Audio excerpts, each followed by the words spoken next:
All right, everybody. We are live with the Working Fans Podcast. And oh man, we got a big show today. We're going to have an early Survivor Series preview. We're going to talk about some early predictions. We don't even know the whole card yet. That's because next week we got a big Survivor Series watch along for you. And we're going to get into that. We're going to get into AEW Full Gear because that is this weekend, and we know a lot about that. And guys, hey, if you're watching this, like, subscribe. Don't pay attention to my other voice going there. You don't need that. I need to hear that. But AJ, we're here. We got a lot to talk about. Holidays are coming. How do you get all the energy for this? Dude, the holidays are coming. We got Black Friday. We got Thanksgiving. We've got Christmas. All of that stuff coming up on top of you. Guys, go to w.gg. Get your jitter-free energy by picking your favorite flavor and using the Fans Working as your code to save 10% off. That's what I do. That's how I get through all this. It's how I'm going to do the watch along with Mr. Dave next week. We're going to watch this and we're going to tell you everything that's going on, all thanks to Dubby. Fans Working at your checkout. That's your promo code, Fans Working. Save 10% and have the energy that you can only find with the Working Fans. That's right, baby. We got some comments. We're talking about who could this mystery signing be. We're going to get to that a little bit later, right when we do the AEW Full Gear. Going to have to stay on the show, Mr. Randy Oscar. Going to have to stay on the show and listen. You're going to have to stick around the show. We will get to that Full Gear preview, and we'll talk about this potential mystery signing. In the meantime, we have an early Survivor Series. Really early. Because it's a week out. And WWE has not even finalized this card yet. So we don't know shit. Let's go with what we do know. Rhea Ripley versus Zoe Stark. This could be the main event at this point. Absolutely. I'll tell you what, they would sell out arenas anywhere across the country. These two women are two of the best in the country. Zoe Starks, even though she's just come to the main roster, if you don't know anything about Zoe Starks, you need to check her out. She can work with the best of them. I'm looking forward to this match. I do look for Rhea to still go over. However, Zoe Starks is going to show up and she's going to show out. All right. We also got Gunther versus The Miz. Now, finally, the match we've all been dreaming of. I'm looking forward to this in the sense I'm curious of all the styles that Gunther has worked with. Miz has a style. Like, he has that very safe WWE style. But, Miz can go to a point and he's safe. I think it's going to be interesting. We might be in the minority because I believe we both actually like Miz. I do. Yeah, I'm a fan of the Miz. He's given himself for the last decade. He goes wherever the WWE needs him to. He's never misses a beat. I love the guy. However, when it comes to hard-hitting styles, this is not going to be that match. No, not at all. I don't see that Miz is going to be the man to end Gunther's reign. Stranger things have happened, but my feeling is Gunther is riding this out all the way to at least Mania. Has The Miz ever faced anyone like Gunther? No, this is that's why I am intrigued just to actually watch this. It's not often I can watch a match and I feel like I know what's going to happen, but I'm still intrigued. This is one of those rare times. This is the definition of styles clash. I just hope Maurice has the ice bucket ready for next Saturday night. I hope so. Now, to answer Randy's question before we get to the final match here, should the WWE have an additional Survivor Series 5-on-5 match? Me and AJ might disagree on this a little bit as we've talked about this throughout the years. I think they should. I think they can put it on the pre-show. It doesn't have to be anything big. It could be an opener, but I like having it around. They should absolutely do it. They should put it on Level Up on Friday night or on Thursday night or whenever the hell Level Up comes out. And that's where they should put that 5-on-5 match because 5-on-5 matches are crap unless they're in a cage and you call them war games. I like the tradition of it. That being said, I'm not like a fan of ever going back to a whole card of that 5-on-5 style matches. They don't mean anything anymore. There's no novelty to it. Unless you're doing – this is the only way I'd want to see it. 5-on-5 elimination style, where at the end of the night, everybody who survives their matches goes into, let's say, a gauntlet match at the end, and the winner gets a shot at the world title at Roman Reigns. If you were going to do that and the winner gets a shot at Royal Rumble for the title, then it would mean something. But your typical traditional Survivor Series match doesn't mean shit. No, we need stakes. But let's get to what we know as the main event, the War Games. And we feel like there might be more people added to this too. Cody Rhodes, Seth Rollins, Jey Uso, Sami Zayn versus the Judgment Day. And yes, that Judgment Day does include Damian Priest, Finn Balor, Dominic Mysterio, and officially now, JD McDonough. However, it does not officially include Drew McIntyre, which people are speculating all over the internet that he'll be added to it. And then a certain mystery person who's been out for a little while could also be added to it. I'm not going to mention any names, but let's just say RKO, baby. However, if they do that, this is going to be one hell of a War Games. I can't do his pose all of a sudden. I'm blinking out, but yeah, there it is. Randy Orton, baby. RKO. Hey, if Randy Orton is that, if they're doing a fifth guy, then they will go over. All right. If this 4-on-4 is the way it is now, they're still going over. I'm going Team Cody all day. So that's just my prediction. I do have to tell you, I love the addition of Drew McIntyre to the Judgment Day. The only problem is they always say there's not a leader. Mm-hmm. Rhea Ripley bringing in Drew McIntyre, that tells me pretty clearly who the leader is. Yeah, Damian Priest thought he was the leader apparently, but well, now that Rhea actually gave him permission to be the leader, yeah, that didn't work out so well. But all right, that's it. Now, guys, before we get into the final subject today, before we get into AEW Full Gear, we talk about that mystery signing. Listen, reminder: next Saturday we're doing our first official watch along. We're going to be watching the WWE Survivor Series. Not sure when we go on. We might go on a little before the pre-show. Stay tuned to social media. We'll promote and we'll tell you on there. But we are going to be covering all of the Survivor Series. By the way, my wife's going to be on a cruise in the Caribbean, so I will be there all night long. All night long? All night long. Also, it is the 30th anniversary of me and a man called Dave's friendship. So we are going to be ready to rock and roll all night long. Hopefully you're up and ready for it because we're going to be on fire that night. Yeah, please watch with us. Tune in. We'll give you live reactions. All right. We're going to get into some comments here. AEW Full Gear this weekend. Big show. Before we get into the actual card, let's go to the comments because this is what people are talking about. Well, wait a minute. Speaking of the big show, how horrible did he look this week? We'll get to that. Sorry. Not Chris Hero, although he's apparently who was the AEW big signing. All right.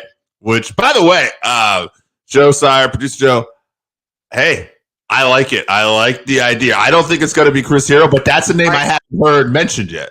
I love Chris Hero, but other than us actual hardcore fans, that would mean shit. That would mean nothing to the rest of the world. AJ makes his wife go on cruises. she goes to the Caribbean more often than half the people that live there.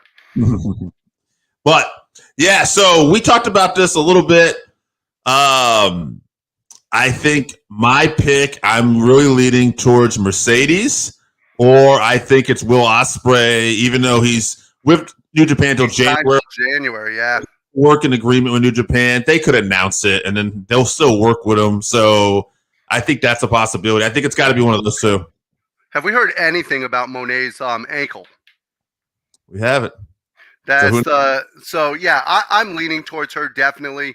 I know some people out there are also leaning towards Dolph Ziggler. Ziggler would be a good one. I heard his contract is a 90-day no-compete. That compete goes to December. Obviously, they don't have a working agreement with his product company. So. But, people have also been wrong about where no-competes go to. That's in the past, we've thought people can't possibly work and they show up. I would love to see what AEW would do with somebody like Dolph Ziggler. That's a dream for me. They've done well with freaking Casta. I can't say his last name. Claudio Castagnoli. They've done well with him so far. I would love to see them give Dolph Ziggler a platform to actually do what he can do. But I'm leaning with Monet just like you are. All right. Well, let's get started with this pay-per-view. Before we even get started with the pay-per-view, the pre-show. We got to talk about the pre-show because the AEW World Champion is in the pre-show. He's defending those Ring of Honor tag titles against the guns, Austin and Colton. Ring of Honor tag titles being defended here.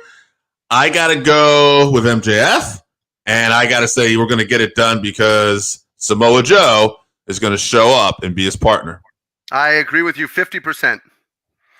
You think Samoa Joe comes out? I think Samoa Joe comes down and then chokes his ass out and leaves him there to get pinned by the guns. I thought about that too. We'll see what happens. So we agree on Joe. We just don't agree on what Joe's going to do. All right. Well, let's move on. This is AEW. You know we got a lot of matches here. We got Hikaru Shida defending the AEW Women's Championship against Timeless Toni Storm. I think Timeless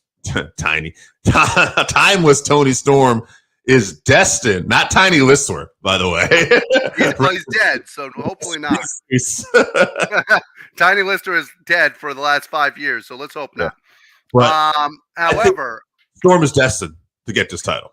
Oh, I think Storm's going over, and I think that we're going to fade from black and white to all of a sudden getting a shitload of color with Monet coming down right after the match to go face-to-face with her. I like that. Steal her spotlight. Exactly. What's the one thing you don't do with Timeless Toni Storm? Steal that spotlight. Otherwise, watch out for the shoe. All right, this next match, Sting, Darby Allin, and Adam Copeland with Ric Flair is going to be taking on Christian Cage, Luchasaurus, Nick Wayne. The baby faces will go over here, right? Yeah, clearly the nobodies are going to go over. No, of course the baby faces are going over. Yeah. There's nobody on the other team other than Christian. I mean, I would love Luchasaurus if he got rid of the stupid dinosaur gimmick. And Nick Wayne's got a bright future, but right now they got shit. Right. Right. Yeah, I think this is going to be the babyface go over because I think we're leading to a bigger story with Sting as we march to his retirement. Yeah, absolutely. Oh, I will throw this out there. Possible miscommunication between Sting and Darby that maybe leads to Sting and Darby, that story being a retirement. You never know. Just throwing out there. It could be. Yeah. I don't know if Darby's the style of match I want to see towards Sting's retirement, but yeah. Oh, I know. All right, let's go to the next match. We'll get to Randy's comments with the following match. But Orange Cassidy versus Jon Moxley, AEW International Championship. Does Mox get this title back? I feel like eventually Orange Cassidy was maybe going to get this. Like I really don't know how they're going to book this one. I'm kind of 50-50. I'll let you go first. So I'm like you. I'm 50-50. Part of me says they're going to put Mox over. But he's been beating the living shit out of Orange. So how do you put him over? If you put him over, all you've done is beat the shit out of Orange Cassidy, including no selling the Orange Punch. Right. And then to have him actually lose on top of it, you might as well just send Orange Cassidy out of AEW at that point. Yeah, I think Cassidy will get this win based off of that too. But yeah, I mean, I don't know. I feel like either one of them would be fine in this role. But yeah, I'll go with Cassidy as well. And let's get to the next match. Randy's asking it. Does Swerve win? Hangman Page versus Swerve Strickland. After that promo, Swerve's got to go over. You think otherwise, Swerve has no manhood. But he did break into Hangman's house and terrorize his kid. I mean. However, Hangman came out with the best promo that I've seen from Hangman in the last year. Yeah. So I absolutely loved it. I'll be honest with you. I don't care which one wins here. Yeah. Either one is good. I think this has actually raised both of them up because Hangman's gotten back to actually giving a shit, and Swerve is looking fantastic. However, I'm going to go with Swerve. All right. I gotta have to say, I did enjoy, even though it was mostly a serious promo, the one part where Hangman said he's going to beat up Nana and then steal his weed, which Nana reacted, "No, you're not." Well, it is the weed that he got from the junior high kids. Yes. So, I'll make a prediction too. We'll go opposite then. I'll go Hangman just because Swerve won the last one, and I think we're going into match 3. I do feel like Swerve should be the one, though, facing MJF for a championship at some point. Hey, Swerve has got everything you need to actually go against MJF for a world championship. I agree. By the way, Swerve's also a possibility for the Devil Mask. He's got 4 guys with him. There you go. Possible. I like that. All right, the Golden Jets, Kenny Omega and Chris Jericho versus the Young Bucks. I'm going to go with Omega and Jericho because if they lose, they can never team up again. I'm going with the Bucks because I think Omega's turning on Jericho. All right. I like it. And if he turns on him, who the hell cares if they ever team up again? Good point. It's not like they're one of the greatest teams of all time that we're going to miss. Yeah. All right. Chris Statlander versus Julia Hart versus Sky Blue. I'm going Julia Hart here. I think Sky Blue ends up missing Statlander or something, and maybe they're even together, and Julia Hart gets the win. Well, for once, you're making sense. I actually think they're together, and I think that Julia Hart's walking out with the belt. I agree. All right, moving on. Ricky Starks, Big Bill defend the tag titles against Roosh and Dralistico, FTR, and the Kings of Black Throne, Malachi Black and Brody King. I'm going to go an upset here. Go ahead. Maybe we're agreeing. I'm going with the House of Black. I think the way they did that promo where they were talking with Julia and everything like that, I think they're going to be walking away with some gold here. I think it's going to be a good night for the House of Black.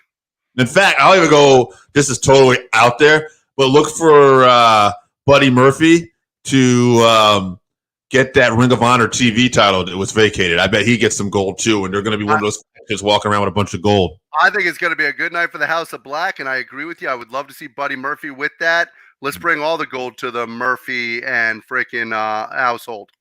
Yes. All right. MJF versus Jay White, main event, AEW World Championship. You know, I'm really liking your prediction to beginning that Joe lays them out and we get the Ring of Honor tag titles out because no matter what, in fact, I'm going to change my first pick. That's the only one I'm going to change because the more I think about it, MJF is going to have to, everything's going to be against him because there's no way I see Jay White walking out with this world title. And I got to go MJF in this one. I think MJF's going over, and it's going to set up our next storyline for Joe versus MJF. Yeah, I agree. That makes a lot more sense. I'll go head to head with all of you, but I could tell you right now what Joe's going to say. Joe's going to say, I didn't turn on you. You forced me to. You took forever. I offered an olive branch to you, and you frickin' made me wait until the day of the pay-per-view. This is on you, not on me. Samoa Joe doesn't wait. Yes. Doesn't wait for no man. You know who else doesn't wait for no man? Read about the Northern Wrestling Federation in the book presented by Russellville.com, The Pro Wrestling Vault, Volume 2. Hear the story of Roger Ruffin, the man who trained Carl Anderson, the Monster Abyss, Jordan Clearwater, Chris Harris, and Jillian Hall. Plus 45 other short stories including Jazz, Bobby Eaton, Kamala, Thunder Rosa, Mario Mancini, Scott Casey, PJ Black, Kerry Morton, Sal Renaro, Jeremiah Plunkett, Colby Carino, Bam Bam Malone, and many others. Get your book today at Russellville.com. Russellville. It's where wrestling lives.